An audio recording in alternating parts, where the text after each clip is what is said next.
Hello everyone, कैसे हैं आप सभी। हम सब तैयारी कर रहे हैं दिसंबर सीटेट एग्जामिनेशन की, जिस दौरान मैं आप लोगों के साथ में पेपर 1 पेपर 2 दोनों के लिए इक्वली इम्पॉर्टेंट सीडीपी के प्रीवियस ईयर क्वेश्चंस डिस्कस कर रही हूं। इससे पहले मैं आप लोगों के साथ में टोटल जो है वो 18 क्लासेस में आप लोगों के साथ में डिस्कस कर चुकी हूँ। आज की हमारी ये जो क्लास है वो 19 नंबर क्लास है। और इससे पहले की वीडियो देखने के लिए आप मेरे जो है वो प्लेलिस्ट में जाकर आप लोग प्रीवियस क्वेश्चंस देख सकते हैं। और ये जो वीडियो होने वाली है वो भी पेपर 1 पेपर 2 दोनों के लिए इक्वली इंपॉर्टेंट है। और इसकी पीडीएफ के लिए आप मेरे टेलीग्राम ग्रुप को ज्वाइन कर सकते हैं। वहां पर मैं इसकी जो भी मैं क्वेश्चंस करवाती हूँ उसकी पीडीएफ मैं आप लोगों के साथ में आंसर सहित आप लोगों को प्रोवाइड करवा दूंगी टेलीग्राम ग्रुप पर। तो आप लोग वहां पर जाकर ज्वाइन कर सकते हैं और इसको ले सकते हैं एज अ प्रैक्टिस। आप लोग इसको कर सकते हैं। फर्स्ट नंबर क्वेश्चन हमारे पास में है, किसी बच्चे को दिया गया विशिष्ट उत्तर कोहलबर्ग के नैतिक तर्क यानी कोहलबर्ग के रिगार्डिंग क्वेश्चन पूछा गया है।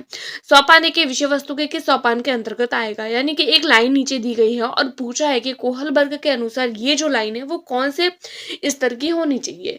यदि आप ईमानदार है तो आपके माता पिता आप पर गर्व करेंगे, इसलिए आपको ईमानदार रहना चाहिए। ये चीज क्या हम लोगों को शो कर रही है कोहलबर्ग के हिसाब से।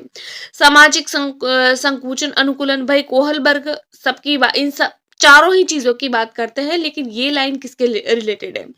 इस लाइन में ईमानदारी की बात हो रही है तो क्या समाज की बात हो रही है? नहीं।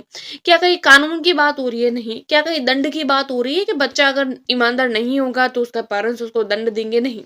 तो यहाँ पर क्या बात हो रही है कि अगर आप ईमानदार होते हैं तो आपके माता पिता आप पर गर्व करते हैं और आपको ये कहते हैं कि मेरा बच्चा अच्छा है, मेरी लड़की अच्छी है या मेरा लड़का अच्छा है। तो यहाँ पर हम लोगों को ईमानदार रहना चाहिए। तो कोहलबर्ग के अनुसार ये कौन सा सोपान है? तो ये हो जाता है अच्छी लड़की और अच्छा लड़का। नेक्स्ट क्वेश्चन है हमारे पास में 17 नंबर, जीन प्याजे के अनुसार अधिगम के लिए निम्नलिखित में से क्या आवश्यक है। जीन प्याजे के अनुसार पूछा है। वयस्कों के व्यवहार का अवलोकन, ईश्वरीय न्याय पर विश्वास, शिक्षकों और माता पिताओं द्वारा पुनर्बलन और शिक्षार्थी के द्वारा पर्यावरण की सक्रिय खोजबीन।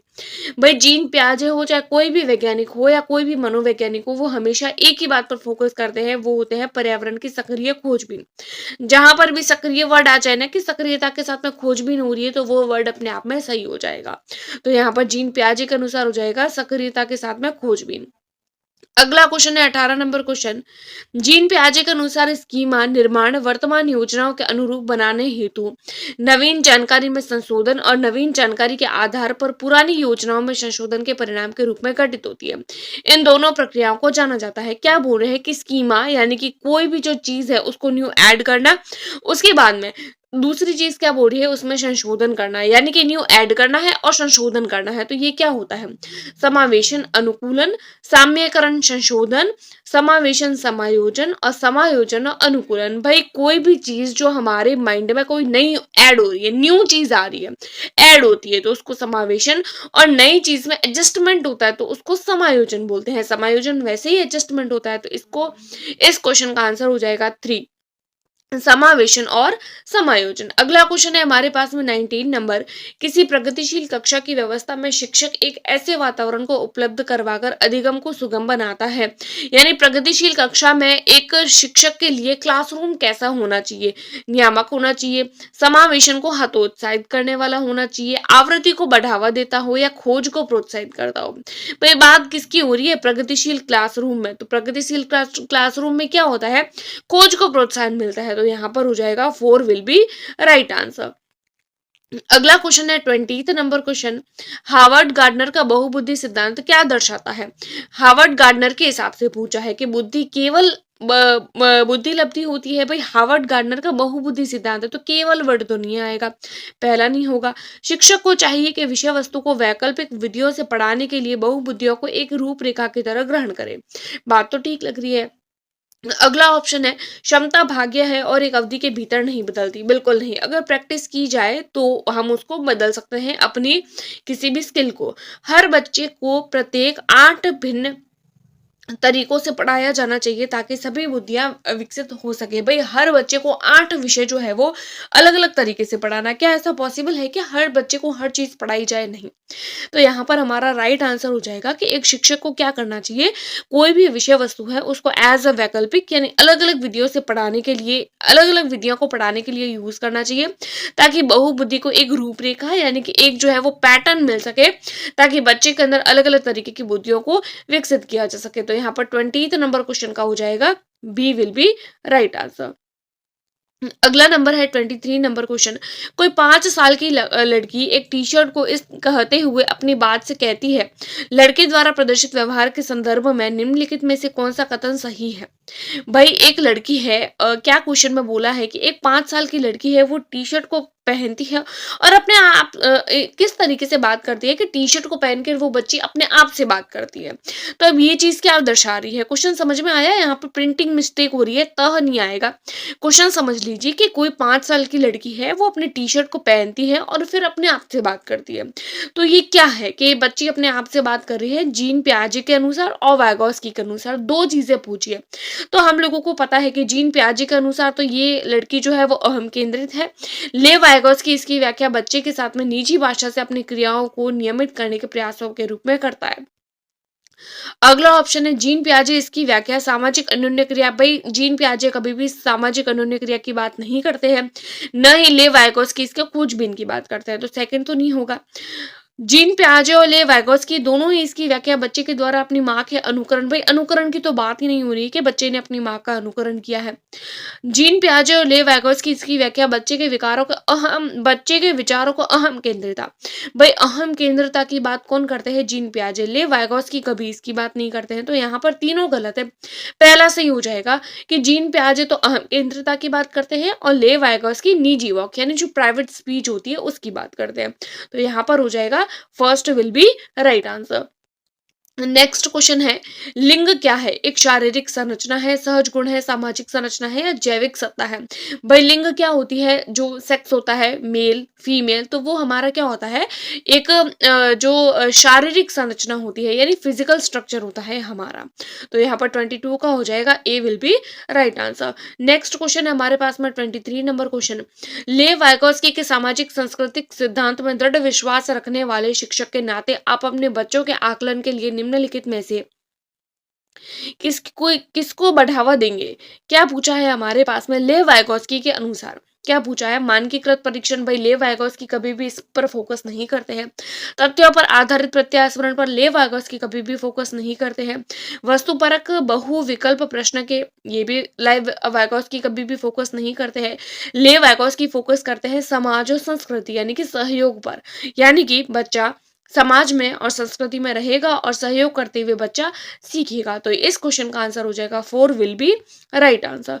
अगला क्वेश्चन है 24 नंबर क्वेश्चन। अपनी कक्षा की व्यक्तिगत विभिन्नताओं से निपटने के लिए शिक्षक को क्या करना चाहिए? बच्चों को उनके अंकों के आधार पर अलग करना। भाई उनके व्यक्तिगत विभिन्नता के आधार पर बच्चों को अलग करना कोई अच्छी बात नहीं होती है, तो ये तो नहीं होगा। अगला क्वेश्चन है, बच्चों से बातचीत करना, उनके दृष्टिकोण को महत्व देना। बात तो ठीक लग रही है। विद्यार्थियों के लिए कठोर नियम बनाना कोई अच्छी बात नहीं है और शिक्षण और आकलन के समान और मानक तरीके। भाई हम लोगों से जो सतत और व्यापक मूल्यांकन होता है वो क्या बात करता है? एनसीएफ क्या बात करता है? क्या वो एक समान और मानक तरीके स्टैंडर्ड तरीकों का यूज करने के लिए बोलता है? नहीं। एक समान तरीकों का यूज हर बच्चे के लिए करना कोई अच्छी बात नहीं होती है। व्यक्तिगत विभिन्नताओं से निपटने के लिए हम क्या करेंगे? बच्चों से बातचीत करेंगे और उनका जो भी दृष्टिकोण है उसको हम महत्व देंगे। तो 24 का हो जाएगा B will be right answer. Next question है हमारे पास में 25 नंबर क्वेश्चन। आकलन उद्देश्यपूर्ण होता है यानी आकलन कब उद्देश्यपूर्ण होता है? इससे विद्यार्थियों और शिक्षणों के प्रति पुष्टि प्राप्त हो, फीडबैक प्राप्त हो, केवल वर्ष में एक बार या उसके अंत में हो, तो ये तो नहीं होगा। अगला है विद्यार्थियों की उपलब्धियों में अंतर करने के लिए तुलनात्मक। भाई तुलनात्मक मूल्यांकन करना कोई अपने आप में कोई अच्छी बात नहीं होती है। इससे विद्यार्थियों में भय के लिए आकलन करना कोई अच्छी बात नहीं है। वर्ष के अंत में हो ये भी कोई अच्छी बात नहीं है। तो आकलन क्यों होता है? आकलन बच्चों और जो शिक्षक होता है उनको फीडबैक प्राप्त होता है। भाई बच्चे को भी पता चलता है कि मैंने कैसी पढ़ाई की और टीचर को भी पता चलता है कि मैंने कैसा पढ़ाया। तो आकलन का उद्देश्य यही होता है कि वह टीचर और स्टूडेंट प्यूपिल टीचर दोनों को ही फीडबैक प्राप्त करवाता है। तो 25 का हो जाएगा A will be right answer. 26 number question है, राष्ट्रीय पाठ्यचर्या की रूपरेखा एनसीएफ 2005 के अनुसार शिक्षक की क्या भूमिका है? अधिनायक, अनुमति परक, सुविधादाता या सत्तावादी? भाई एनसीएफ किस पर फोकस करता है? एनसीएफ बोलता है कि टीचर जो है वो बच्चे के लिए सुविधादाता होता है, फैसिलिटेटर होता है। तो 26 का हो जाएगा C will be right answer. अगला क्वेश्चन है 27 नंबर क्वेश्चन, अनुसंधान सुझाते हुए एक विविध कक्षा में अपने विद्यार्थियों से शिक्षिका की अपेक्षा विद्यार्थियों के अधिगम, यानी अनुसंधान समझा सुझाते हुए एक विविध क्लासरूम है, यानी कि व्यक्तिगत विभिन्नता वाली क्लासरूम है। इस पर एक टीचर की क्या अपेक्षा होनी चाहिए कि एक टीचर का एकमात्र निर्धारक होता है बच्चों का अधिगम का। भाई बच्चों की जो अधिगम है वो केवल एकमात्र निर्धारक है, नहीं एकमात्र वर्ड ही अपने आप में नेगेटिव है, तो ये तो नहीं होगा। के साथ में भाई अधिगम का शिक्षिका से और क्लासरूम से कोई संबंध नहीं होता है, तो ये भी नहीं होगा। पर कोई प्रभाव नहीं छोड़ती है, ये भी नहीं होगा। भाई एक शिक्षिका की अपेक्षाएं बच्चों के अधिगम पर बहुत ज्यादा प्रभाव छोड़ती है। अगर टीचर सोचता है कि इस बच्चे को ऐसा करना चाहिए, तो ये चीजें टीचर पर बहुत इंपॉर्टेंट इफेक्ट डालती है। तो इस क्वेश्चन का हो जाएगा D will be right answer. 28 number question है, विशेष आवश्यकता वाले बच्चों को शामिल करना जिसमें अक्षमता न हो उन बच्चों के लिए हानिकारक है। बिल्कुल नहीं, ये तो नहीं होगा। भाई विशेष आवश्यकता वाले बच्चों को हम लोगों को शामिल करना है। विद्यालय पर भार बढ़ता है, नहीं ऐसा नहीं है। शिक्षण के प्रति दृष्टिकोण विषय वस्तु और धारणा परिवर्तन की अपेक्षा रखता है। चौथा है काल्पनिक है। भाई विशेष आवश्यकता वाले बच्चों को भी शामिल करना है, तो ये केवल कल्पना नहीं है, बल्कि ये शिक्षक का दृष्टिकोण, उसकी जो विषय वस्तु है और एक टीचर की जो धारणा है उसको किस तरीके से परिवर्तित किया जा सकता है उसकी अपेक्षा रखता है। तो 28 का हो जाएगा C will be right answer. Next question है 29 नंबर क्वेश्चन, विविध प्रकार की सामाजिक, सांस्कृतिक और आर्थिक पृष्ठभूमि के बच्चों से युक्त कक्षा सभी विद्यार्थियों के अधिगम अनुभवों को बढ़ाती है। यह कथन, भाई अलग अलग तरीके के बच्चे हैं, जैसे कोई सामाजिक दृष्टिकोण वाला होगा, कोई आर्थिक दृष्टिकोण वाला होगा, कोई सांस्कृतिक दृष्टिकोण वाला होगा। इस तरीके के बच्चे जो होते हैं वो कक्षा में सभी विद्यार्थियों के अधिगम अनुभवों को बढ़ाती है। भाई बात तो बिल्कुल ठीक है, तो सही है, सही है, ये तो गलत हो जाएंगे क्योंकि गलत तो नहीं है, बात तो ठीक है। सही क्यों है, इसके रीजंस दिए हैं। अब इन दोनों में से कोई एक होगा, क्योंकि बच्चे अपने साथियों से अनेक कौशल सीखते हैं, क्योंकि इससे कक्षा अधिक श्रेणीबद्ध, यानी कि बच्चे जो है वो उनको इंटेलिजेंट, वो वीकर, इस तरीके से बच्चों में जो है वो डिवाइड करना है। तो क्या ये अच्छी बात है क्या कि ये बात ठीक इसलिए है क्योंकि ये बच्चों को श्रेणीबद्ध करती है? नहीं, इससे बच्चा क्या करता है, वो अलग अलग कौशल सीखता है, यानी कोई सामाजिक, आर्थिक, सांस्कृतिक अलग अलग पृष्ठभूमि से आया है तो बच्चे में अलग अलग तरीके के कौशल जो है वो विकसित हो जाएंगे। तो 29 का हो जाएगा A will be right answer. 30 number question है, सुनने में असमर्थ बच्चा, यानी कि एक ऐसा बच्चा जो सुनने में असमर्थ है, सुन नहीं सकता है, केवल अकादमिक शिक्षा से लाभ नहीं उठा पाएगा, उसे उसके स्थान पर व्यावसायिक शिक्षा दी जानी चाहिए। भाई केवल वर्ड है इसलिए गलत हो जाएगा। नियमित विद्यालय में बहुत अच्छा कर सकता है यदि उसे उपयुक्त सुविधा और साधन उपलब्ध कराया जाए। भाई बात तो ठीक है।